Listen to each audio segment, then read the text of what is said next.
kampo ni Senador Bongbong Marcos sa kanilang mga IT expert na magsagawa ng system audit sa transparency at central server ng COMELEC. Ayon po nung May 10 pa ay hiniling na ng kampo ni Marcos na payagan sila mag-audit pero wala pa raw sagot sa kanila ang COMELEC.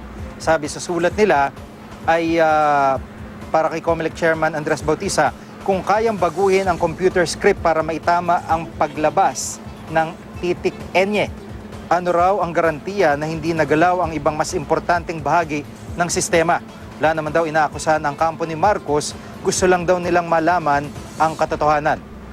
Wala pang sagot dito si Bautista at maging ang Smartmatic. Sabi naman ni COMELEC Commissioner Rowena Guanzon, kung gusto ni Marcos ang audit log, ay mabibigyan naman siya ng kopya dahil sa gagawing bilangan sa Kamara at Senado ng mga boto para sa Pangulo at pagkapangalawang Pangulo. Payag naman si Vice Presidential Frontrunner Leni Robredo sa panawagang system audit ng kampo ni Senador Marcos.